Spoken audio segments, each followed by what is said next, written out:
ನಿಧಿ, ಇನ್ನು ಮಲ್ಗಿದ್ಯೇನೆ? ಟೈಮ್ ಎಷ್ಟಾಯ್ತು ಗೊತ್ತಾ? ಗುರೂಜಿ ಏನ್ ಹೇಳಿದಾರೆ ಅಂತ ನೆನ್ಪಿಲ್ವಾ? ಅಯ್ಯೋ 5 ನಿಮಿಷ ಇರಮ್ಮ. ಇದನ್ನೇ 1 ಗಂಟೆಯಿಂದ ಹೇಳ್ತಾ ಇದೀಯ ನೀನು.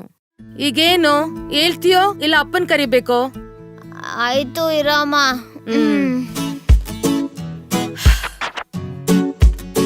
ಮತ್ತೆ ಮಲಗ್ ಬಿಡ್ಬೇಡ, ಬೇಗ ಎದ್ ಬಾ.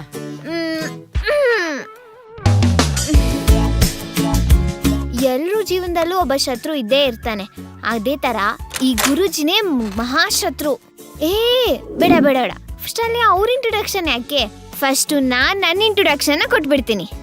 ನಾನು ನಿಧಿ ಅಂದ್ರೆ ನಿಮ್ಗೆಲ್ಲ ಗೊತ್ತೇ ಇದೆ ಅಲ್ವಾ, ಅಪ್ಪ ಅಮ್ಮನ್ ಸಂಪತ್ತು. ಮೊದ್ಲು ನಮ್ಮ ಅಕ್ಕ ಆಗಿದ್ಲು, ಈಗ ನಾನೀಗ 3rd ಇಯರ್ ಇಂಜಿನಿಯರಿಂಗ್ ಓದ್ತಾ ಇದ್ದೀನಿ. ಸೊ ಈಗ ನನ್ನ ಇಂಟ್ರೊಡಕ್ಷನ್ ಸಾಕು, ನಮ್ಮ ಅಪ್ಪ ಅಮ್ಮನ ಇಂಟ್ರೊಡ್ಯೂಸ್ ಮಾಡ್ತೀನಿ. ಬನ್ನಿ. ಇವ್ರೇ ನಮ್ಮಪ್ಪ. ಈಗ ಸೂರ್ ಅನ್ಕೊಂಡಿದ್ದಾರೆ ನಮ್ಮಮ್ಮನ ತುಂಬಾ ಚೆನ್ನಾಗಿ ಅರ್ಥ ಮಾಡ್ಕೊಂಡಿದೀನಿ ಅಂತ. ಇವರು ನಮ್ಮಮ್ಮ ಚೆನ್ನಾಗಿ ಅರ್ಥನೇ ಮಾಡ್ಕೊಂಡಿಲ್ಲ. ಗುಡ್ ಮಾರ್ನಿಂಗ್ ಅಪ್ಪ. ಈಗ ನಮ್ಮಮ್ಮನ ಇಂಟ್ರೊಡ್ಯೂಸ್ ಮಾಡ್ತೀನಿ. ಬನ್ನಿ. ಇವ್ರೆ ಪದ್ಮಿನಿ. ಇವ್ರ ಸ್ಪೆಷಾಲಿಟೀಸ್ ಏನ್ ಗೊತ್ತಾ? ಬಾರ್ಗೇನಿಂಗ್ ಮಾಡೋದು, ಮತ್ತೆ ಗಾಸಿಪ್ ಮಾಡೋದು, ಮತ್ತೆ ನಮ್ಮಪ್ಪನ ಕಂಟ್ರೋಲ್ ಅಲ್ಲಿ ಇಟ್ಕೊಳ್ಳೋದು. ಇವ್ರಿಬ್ರಲ್ಲೂ ಒಂದ್ ಕಾಮನ್ ಥಿಂಗ್ ಇದೆ, ಏನ್ ಗೊತ್ತಾ? ಗುರುಗಳು ಫೋನ್ ಮಾಡ್ತಿದ್ದಾರೆ. ಗುರೂಜಿನ? ನಮಸ್ಕಾರ ಗುರುಜಿ. ನಮಸ್ತೆ ಗುರುಜಿ. ನಮಸ್ಕಾರಮ್ಮ. ಇವ್ರು ನಂಬೋದು ಶ್ರೀ ಸರ್ವಾಂಗ ಗುರುಜಿನ. ಆದ್ರೆ ನನಗೆ ಅವ್ರಂದ್ರೇನೆ ಆಗಲ್ಲ. ಯಾಕೆ ಗೊತ್ತಾ? ಈ ನಡುವೆ ಎಲ್ಲದಕ್ಕೂ ಸಿಡ್ಸಿಡ ಅಂತಾಳೆ. ಎಷ್ಟು ಕೋಪ ಮಾಡ್ಕೋತಾಳ ಗೊತ್ತಾ? ಅದಕ್ಕೆ ತಾನೇ ಗುರುಗಳ ಹತ್ರ ಪರಿಹಾರ ಕೇಳಕ್ ಕೂತಿರೋದು. ನಮಸ್ತೆ. ದಂಪತಿಗಳನ್ನು ವಿಚಾರ ಚರ್ಚಿಸ್ತಾ ಇದ್ದೀರಿ? ಏನಿಲ್ಲ ಗುರುಗಳೇ, ಅದು ಗೊತ್ತಾಯ್ತು ಬಿಡಿ. ಅವಳು ಈ ನಡುವೆ ಕೋಪಕ್ಕೊಳಗಾಗಿದ್ದಾಳಲ್ವಾ, ಅದ್ರ ಬಗ್ಗೆ ಕೇಳಕ್ಕೇನೆ ಅಲ್ವಾ ನೀವು ನನಗೆ ಕರೆ ಮಾಡಿರೋದು. 25,501 ರೂಪಾಯಿ ಕಳಿಸ್ಬಿಡಿ, ಒಂದು ಶಾಂತಿ ಹೋಮ ಮಾಡಿ ಎಲ್ಲ ಪರಿಹಾರ ಮಾಡಿಬಿಡೋಣ.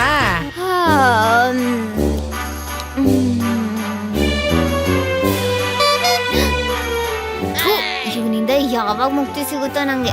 ನಮಸ್ತೆ ಗುರುಜಿ. ನಮಸ್ತೆ. ಹೇಳಿ, ಏನು ತೊಂದರೆ? ಗುರುಜಿ, ನೀವ್ ಹೇಳ್ದಾಗೆ ನನ್ ಮಗಳು ನಿಧಿಗೆ ಸೈನ್ಸ್ ಕೊಡ್ಸಿ ಇಂಜಿನಿಯರಿಂಗು ಸೇರ್ಸಿದಾಯ್ತು. ಒಳ್ಳೇದಾಯ್ತು. ಆದ್ರೆ ಅವಳು ಚೆನ್ನಾಗೇ ಓದ್ತಾ ಇಲ್ಲ, ಒಳ್ಳೆ ರಿಸಲ್ಟೇ ಬರ್ತಾ ಇಲ್ವಲ್ಲ, ಏನ್ ಮಾಡೋದು? ಒಳ್ಳೆ ರಿಸಲ್ಟ್ ಬರಬೇಕು ಅಂದ್ರೆ ನೀವೊಂದು ಸರಸ್ವತಿ ಹೋಮ ಮಾಡ್ಬೇಕು. ಇಷ್ಟ ಇಲ್ದಿರೋ ಸ್ಟ್ರೀಮ್ ತಗೊಂಡು ಒಳ್ಳೆ ಮಾರ್ಕ್ಸ್ ಬರ್ಲಿ ಅಂದ್ರೆ ಎಲ್ಲಿಂದ ಬರುತ್ತೆ ಅಪ್ಪ? ಈ ಹೋಮ ಹವನ ಮಾಡೋದ್ರಿಂದ ಏನೂ ಯೂಸ್ ಆಗಲ್ಲ. ನಿಧಿ, ಅಮ್ಮ, ಇನ್ನೊಂದ್ಸತಿ ಗುರುಜಿ ಬಗ್ಗೆ ಮಾತಾಡಿದ್ರೆ ಸರಿ ಇರಲ್ಲ. ಏನೇ ಇದು? ಇತ್ತೀಚೆಗೆ ನಾನು ಅಬ್ಸರ್ವ್ ಮಾಡ್ತಾನೆ ಇದ್ದೀನಿ, ಸಣ್ಣ ಪುಟ್ಟ ವಿಷಯಕ್ಕೆಲ್ಲ ಹೆಂಗ್ ಸಿಡುಕ್ತಾ ಇರ್ತೀಯ ನೋಡು. ಎಣ್ಣೆ ಹಚ್ತೀನಿ, ಆರಾಮಾಗಿ ಹೋಗ್ಬಿಡ್ತೀಯ. ಅಯ್ಯೋ ಬೇಡಮ್ಮ, ನಾನು ಇವಾಗ್ಲೇ ಆರಾಮಾಗಿದ್ದೀನಿ. ಈ ತರ ಹಠಮಾರಿತನ ಒಳ್ಳೇದಲ್ಲ ನಿಧಿ, ಹಠ ಮಾಡ್ಬೇಡ. ನೋಡು, ಕೂದಲು ಕೂಡ ಉದುರ್ತಾ ಇದೆ. ಇದೇ ತರ ಆದ್ರೆ ಇನ್ನೊಂದ್ ಸ್ವಲ್ಪ ದಿನಕ್ಕೆ ಅಂಕಲ್ ತರ ಬಾಣ್ಲಿ ಆಗೋಗ್ತೀಯ ಅಷ್ಟೇ. ಎಣ್ಣೆ ಹಚ್ತೀನಿ. ಇದ್ಯಾವ್ದಮ್ಮ ಹೊಸ ಹೇರ್ ಆಯಿಲು? ಪುಟಿ, ಇದು ಒಂದು Ayurvedic hair oil, true hair ಅಂತ. ಇದ್ರ ಜೊತೆ ಒಂದು ಫ್ರೀ ಹೀಟರ್ ಕೂಡ ಬರುತ್ತೆ. ನೋಡು, ನಾವು ಎಣ್ಣೆನ ಬಿಸಿ ಮಾಡಿ ತಲೆಗೆ ಹಚ್ಕೊಳ್ಳೋದ್ರಿಂದ ತಲೆಯಲ್ಲಿ ಬ್ಲಡ್ ಸರ್ಕ್ಯುಲೇಷನ್ ಚೆನ್ನಾಗಾಗುತ್ತೆ. ಇದೇ ಎಣ್ಣೆನ ನಾವು ಜಾಸ್ತಿ ಬಿಸಿ ಮಾಡ್ಬಿಟ್ರೆ ಎಣ್ಣೆ ತನ್ನ ಸತ್ವನ ಕಳ್ಕೊಂಡ್ಬಿಡುತ್ತೆ. ಇದನ್ನ ನಮ್ಮ ಅಜ್ಜಿ ನನ್ಗೆ ಹೇಳ್ತಾ ಇದ್ರು. ನಿನಗಂತೂ ಎಣ್ಣೆ ಬಿಸಿ ಮಾಡಿ ತಲೆಗೆ ಹಚ್ಕೊಳ್ಳೋಷ್ಟು ಟೈಮ್ ಇರೋದಿಲ್ಲ. ಅದಕ್ಕೆ ಈ ಟ್ರೂ ಹೇರ್ ಅವರ ಹೇರ್ ಆಯಿಲ್ ಬೆಸ್ಟ್ ಆಪ್ಷನ್. ಈ ಟ್ರೂ ಹೇರ್ ಅವರ ಹೇರ್ ಆಯಿಲ್ ಅಲ್ಲಿ ಇನ್ನೊಂದು ಅನುಕೂಲ ಇದೆ. ಇದ್ರ ಜೊತೆ ಬರುತ್ತಲ್ಲ ಹೀಟರ್, ಅದು 65 ಡಿಗ್ರಿ ಆಪ್ಟಿಮಮ್ ಟೆಂಪರೇಚರ್ ನಲ್ಲಿ ಆಯಿಲ್ ನ ಬಿಸಿ ಮಾಡಿ 4 ನಿಮಿಷ ಆದ್ಮೇಲೆ ತಾನೇ ಆಟೋಮ್ಯಾಟಿಕ್ ಆಗಿ ಆಫ್ ಆಗೋಗುತ್ತೆ. ಹಾಗಾದ್ರೆ ಇದು ಕೆಮಿಕಲ್ ಫ್ರೀ ಅನ್ಸುತ್ತೆ. 100% ನ್ಯಾಚುರಲ್ ಮತ್ತೆ ಕ್ಲಿನಿಕಲಿ ಪ್ರೂವನ್. ನೋಡು, ಆಫ್ ಆಗಿದೆ. ಹೋಗ್ ತಗೊಂಬಾ, ಹಚ್ತೀನಿ.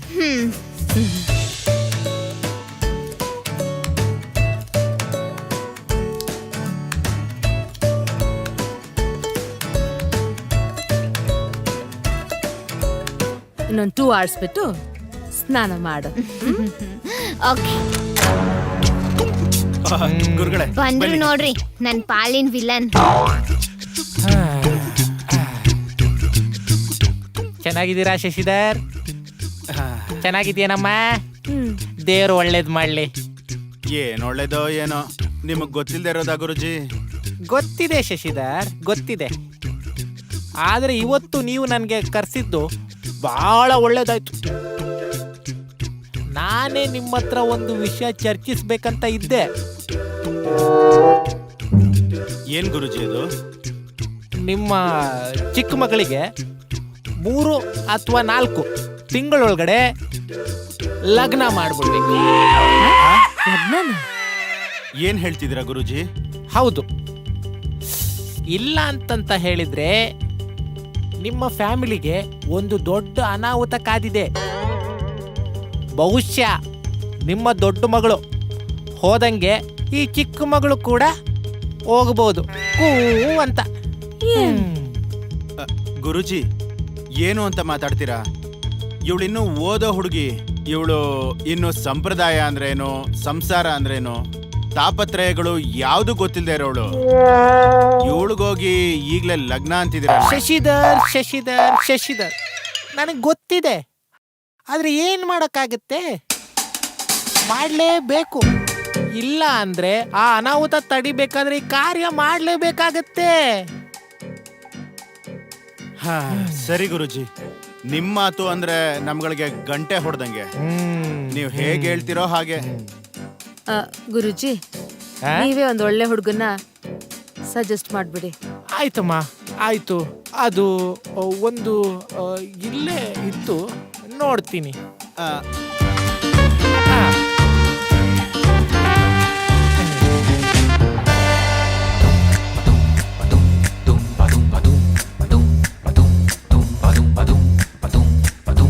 ಮಂಗಾರತಿ ತಗೊಳ್ಳಿ.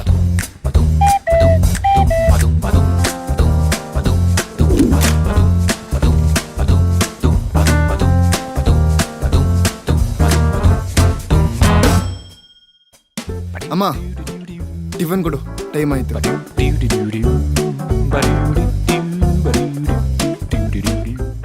ನಾನು ಸ್ನಾನ ಮಾಡಿ ಪೂಜೆ ಮಾಡಿ ರೆಡಿಯಾಗಿ ಬಂದಿದ್ದೀನಿ. ಇನ್ನ ಜ್ಯೂಸ್ ಇಟ್ಕೊಂಡು ಕೂತಿದ್ದೀರಾ? ಏನಾಗಿದೆ ನಿಮ್ಗೆ? ನೋಡಪ್ಪ, ನಮಗೂ ವಯಸ್ಸಾಯ್ತು, ನಿನಗೆ 31 ಆಯ್ತು. ನಿನಗೊಬ್ಳು ಹುಡುಗಿನೂ ನೋಡಿಲ್ಲ. ಎಷ್ಟು ಸಂಬಂಧಗಳನ್ನ ಹುಡುಕಿರೋದು? ಯಾವ್ದಾದ್ರು ಒಂದು ಹುಡುಗಿನ ಒಪ್ಕೋಬೇಕಲ್ವಾ? ನಮ್ಮ ಕೈಯಲ್ಲಿ ಆಗೋದಿಲ್ಲ. ಒಂದು ಮದ್ವೆ ಮಾಡ್ಕೊಂಡ್ರೆ ಸರಿ. ಇಲ್ದೇ ಇದ್ರೆ ಈ ಪಾಯ್ಸನ್ ಇರೋ ಜ್ಯೂಸ್ನ ಕುಡ್ದು. ಅದೇ ಗತಿ. ಏನ್ ತಲೆ ಕೆಟ್ಟಿದ್ಯಾ ನಿಮ್ಗೆ? ಸುಮ್ಮನೆ ನನ್ನ ತಲೆ ತಿನ್ಬೇಡಿ ಬೆಳಿಗ್ಗೆ. ನನಗೆ ಆಫೀಸಿಗೆ ಲೇಟ್ ಆಗ್ತಿದೆ. ನಿಮ್ ಟಿಫನ್ ಬೇಡ, ಏನು ಬೇಡ. ಫಸ್ಟ್ ಈ ಹುಚ್ಚಾಟನ್ ಬಿಡಿ. ನಾನಿನ್ ಬರ್ತೀನಿ. ನಾನ್ ಮದ್ವೆ ಆಗಲ್ಲ. ಆಗ್ಲೇಬೇಕು. ಆಗ್ಲೇಬೇಕು ಕಣೆ.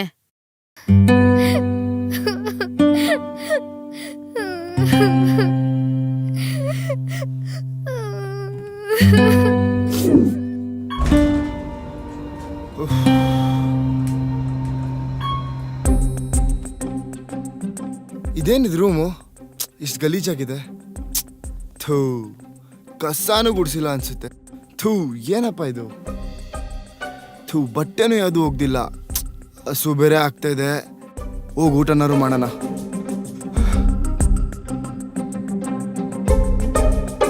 ಅಮ್ಮ, ಬೆಳಿಗ್ಗೆ ಟಿಫನ್ ಕೊಟ್ಟಿಲ್ಲ, ಈಗ ಊಟನಾದ್ರೂ ಕೊಡು. ಓ ಗಾಡ್. ಮಾ ಪಾ, ನನಗೆ ಸಾಕಾಗಿದೆ. ಇವಾಗ ನಿಮ್ಮ ಪ್ರಾಬ್ಲಮ್ ಏನು? ಮದುವೆ ಆಗ್ಬೇಕು ತಾನೆ? ಆಗ್ತೀನಿ ಬಿಡಿ. ಇವ್ರಾಗ್ಲೇ ಏನೋ ಸ್ಕೀಮ್ ಹಾಕೊಂಡ್ಬಂದಿರಂಗಿದೆ. ನೀವು ಆಲ್ರೆಡಿ ಪ್ರಿಪೇರ್ ಆಗಿದ್ದೀರಾ ಹಂಗಾದ್ರೆ? ನನಗೆ ನಿಮ್ಮ ಮೇಲೆ ನಂಬಿಕೆ ಇದೆ. ನೀವು ಯಾರನ್ನು ತೋರಿಸ್ತೀರೋ ಅವ್ರನ್ನೇ ಮದುವೆ ಆಗ್ತೀನಿ. ಊಟ ಮಾಡ್ಕೊಂಡು ಹೋಗೋ. ಇನ್ನೇನು ಮದುವೆ ಊಟ ಹಾಕ್ಸ್ತೀಯಲ್ಲ, ಅಲ್ಲೇ ಮಾಡ್ಕೋತೀನಿ ಬಿಡು.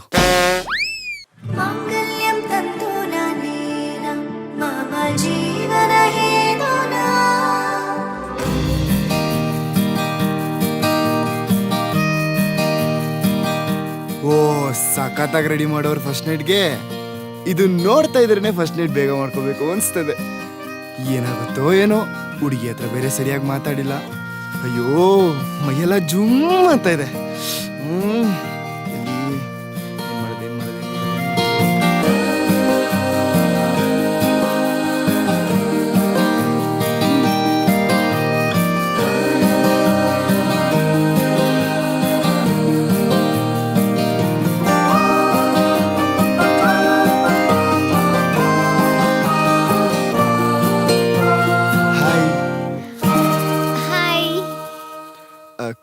ಕೊಡ್ತೀರಾ? ಸಾರಿ. ಪರವಾಗಿಲ್ಲ. ನಿಮ್ಗೂ ಏನಾದ್ರು ಉಳಿಸ್ಬೇಕಾ? ಅಯ್ಯೋ ಬೇಡ, ನಂಗೆ ಚಿಕ್ಕ ವಯಸ್ಸಿಂದ ಬರೀ ಹಾಲು ಕುಡ್ದ ಅಭ್ಯಾಸ ಇಲ್ಲ. ಸೊ ನೀವು ಕ್ಯಾಪುಚಿನೋ ಮಾಡ್ಕೊಡಿ, ನಾನು ಅದನ್ನ ಕುಡಿತೀನಿ. ಈ ಟೈಮಲ್ಲಿ ಕೇಳಿದ್ರೆ ಹೆಂಗೆ? ಸರಿ ಬನ್ನಿ ಕೂತ್ಕೊಳ್ಳಿ.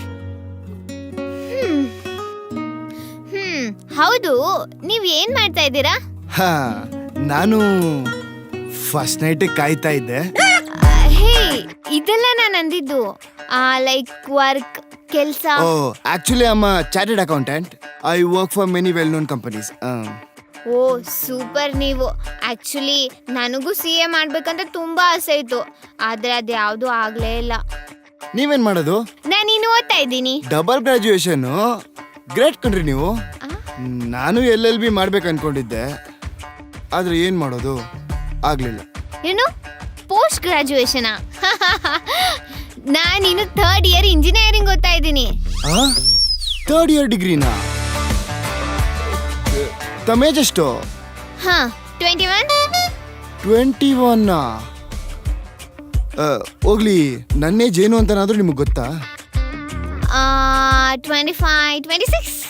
ಏನ್ ತಮಾಷೆ ಮಾಡ್ತಿದ್ದೀರಾ? ಅದಕ್ಕಿಂತ ಸ್ವಲ್ಪ ಕಮ್ಮಿನಾ? ಅದಕ್ಕಿಂತ ಸ್ವಲ್ಪ ಜಾಸ್ತಿನೇ. 28. 29. ಹತ್ರಕ್ಕೆ ಬರ್ತಾ ಇದ್ದೀರಾ. 30. 35. ಸ್ಟಾಪ್. 31. 31. ಅಲ್ಲ, ನನ್ನ ಏಜ್ ಗೊತ್ತಿಲ್ದೇನೆ ಮದ್ವೆ ಆದ್ರೆ ನೀವು. ನಾವಿಬ್ರು ಮೊದ್ಲೇ ಸಿಗ್ಬೇಕಿತ್ತು. ಸಾರಿ ನಿಧಿ, ನಾನ್ ನಮ್ಮ ಅಪ್ಪರ ಹತ್ರ ಮೊದ್ಲೇ ಮಾತಾಡ್ಬೇಕಿತ್ತು. ಇಟ್ಸ್ ಓಕೆ ಬಿಡಿ. ಆಕ್ಚುಲಿ ನಾನು ನಮ್ಮ ಅಪ್ಪ ಅಮ್ಮನ್ ಕೇಳ್ಬೇಕಿತ್ತು, ನಂದು ತಪ್ಪಿದೆ. ಥೂ, ಇವ್ರಿಗೆ ಹೇಳದೆ ಮರ್ತೋದ್ನಲ್ಲಪ್ಪ. ಚಿಕ್ಕ ಹುಡುಗಿನ ಮದ್ವೆ ಅದೇ ಅಂತ ಗೊತ್ತಾದ್ರೆ ಆಡ್ಕೊಂಡ್ಬಿಡ್ತಾರೆ. ಅಯ್ಯೋ, ಇವಳಿಗೆ ಹೇಳೋದೆ ಮರ್ತ್ಬಿಟ್ನಲ್ಲಪ್ಪ. ಇವಳಿಗೇನಾದ್ರೂ ನಾನು ಇಷ್ಟು ದೊಡ್ಡವನ್ನ ಮದ್ವೆ ಆಗಿದ್ದೀನಿ ಅಂತ ಗೊತ್ತಾದ್ರೆ ಮುಗೀತು ನನ್ನ ಕತೆ.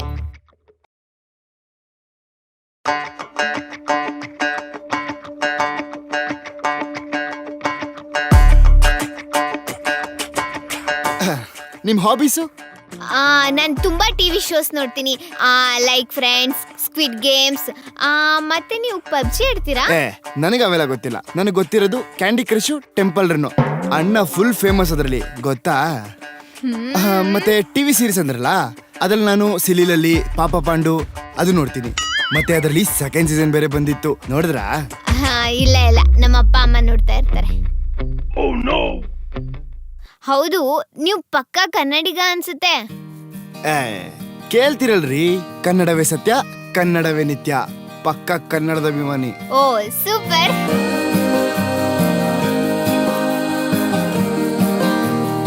ಹಾಗಿದ್ರೆ ನಾನು ನಿಮ್ಮನ್ನ ಅಂಕಲ್ ಅಂತ ಕರೀಬೋದಾ? ಏಯ್, ಏನ್ ತಮಾಷೆ ಮಾಡ್ತಿದ್ದೀರಾ? ಓಹೋ, ನಾನು ಪೋಕಿಮಾನ್ ನೋಡಿ ಬೆಳೆದಿರ್ಬೋದು, ಆದ್ರೆ ನಾನು ಟ್ರೆಂಡ್ನ ಫಾಲೋ ಮಾಡ್ತೀನಿ, ಗೊತ್ತಾ? ನಾನು ಟಿಕ್ಟಾಕ್ ಮಾಡ್ತೀನಿ, ರೀಲ್ಸ್ ಮಾಡ್ತೀನಿ, ಆದ್ರೆ ಯಾವ್ದನ್ನು ಅಪ್ಲೋಡ್ ಮಾಡಲ್ಲ ಅಷ್ಟೇ. ನಿಧಿ, ಇವಾಗ ಆಲ್ರೆಡಿ ಲೇಟ್ ಆಗಿದೆ, ಮಲ್ಕೊಳ್ಳೋಣವಾ? ಒಂದ್ ನಿಮಿಷ. ಹಿಂಗೆಲ್ಲ ಆಯ್ತು ಅಂತ ಬೇಜಾರು ಮಾಡ್ಕೋಬೇಡ. ನಿಧಾನವಾಗಿ, ಕಾಮಾಗಿ, ಕೂಲಾಗಿ ಒಬ್ರೊಬ್ರು ಅರ್ಥ ಮಾಡ್ಕೊಳ್ಳೋಣ, ಸರಿನಾ? ಇದು ನೀವು 20ನೇ ಸತಿ ಹೇಳ್ತಾ ಇರೋದು, ನಿಧಾನಕ್ಕೆ ಅರ್ಥ ಮಾಡ್ಕೊಳ್ಳೋಣ, ನಿಧಾನಕ್ಕೆ ಅರ್ಥ ಮಾಡ್ಕೊಳ್ಳೋಣ ಅಂತ. ನೀವೇನಾದ್ರೂ ನನ್ನ ಚೈಲ್ಡ್ ಅಂತ ಅನ್ಕೊಂಡಿದ್ದೀರಾ? ಹಾಗೇನಾದ್ರೂ ಅನ್ಕೊಂಡಿದ್ರೆ 100% ನಾನು ನಿಮ್ಮನ್ನ ಅಂಕಲ್ ಅಂತಾನೆ ಕರೆಯೋದು. Good night uncle.